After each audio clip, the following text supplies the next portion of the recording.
হরে কৃষ্ণ, রাধে রাধে। লীলাগোপোষণা পরিবারে আপনাদের সকলকে জানাই সুস্বাগত।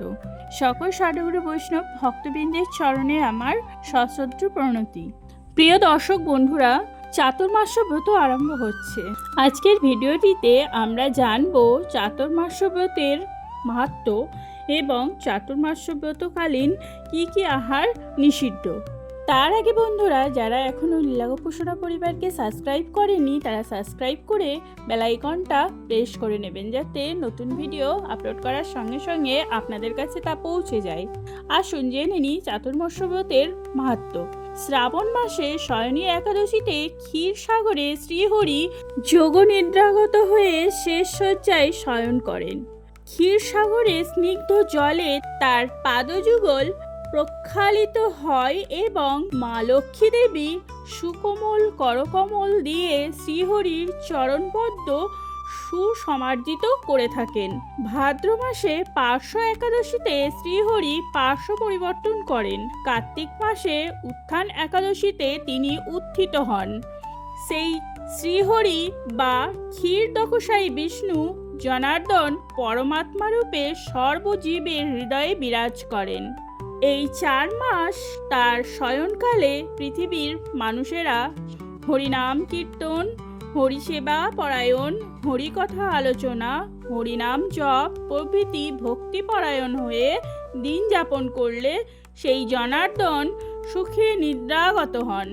তখন তার পাদপদ্ম সেবারতা তাদের প্রতি লক্ষ্মী দেবী তুষ্ট দৃষ্টিপাত তাদেরকে সুন্দর সুখময় মঙ্গলময় জীবনদান করেন। অপরপক্ষে মানুষ ব্রতহীন হয়ে আজে বাজে আচরণ করলে সেই জনার্দনের নিদ্রা বিঘ্নিত হয়। তখন লক্ষ্মী দেবী অপ্রসন্ন হন, আর যে সমস্ত নরনারী আজে বাজে আচরণ করছে তাদের প্রতি লক্ষ্মী দেবীর রুষ্ট দৃষ্টিপাত তাদেরকে লক্ষ্মী ছাড়া করে তোলে। সুতরাং লক্ষ্মীমন্ত হওয়ার জন্য লোকে চাতুর্মাস্য ব্রত পালন করে থাকেন। ভবিষ্যৎতর পুরাণে শ্রীকৃষ্ণ যুধিষ্ঠির সংবাদে বলা হয়েছে, কি নর কি নারী যে কেউ হোক না কেন, শ্রীহরির শয়ন থেকে উত্থান যাবৎ বছরে 4 মাস নিয়ম ধারণ করবে। চাতুর্মাস্য চলাকালীন কি কি দ্রব্য আহার আমাদের নিষিদ্ধ করা উচিত?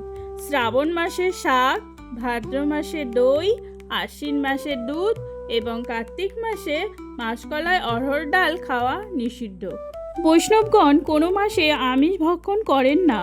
কার্তিক মাসকে ধর্ম মাস জ্ঞানে আমিষভোজী লোকেরাও আমিষ আহার ত্যাগ করেন। অন্য মাস অপেক্ষায় 4 মাসে আমাদের দেহে ও মনে তুলনামূলকভাবে অধিক রূপে নানা রকম ব্যাধি ও বিকার সৃষ্টি হয়ে থাকে। তাই সংযত আচরণ, সংযত কথাবার্তা এবং সংযত খাবার গ্রহণ করা কর্তব্য। নিত্য প্রাতঃস্নান, হরিপূজা, হরিনাম জপ, গীতা ভাগবত আলোচনা, ব্রহ্মচর্য ব্রত রক্ষা করা খুবই আবশ্যক। তার ফলে মানুষ লক্ষ্মীমন্ত হয়। হরে কৃষ্ণ, রাধে রাধে।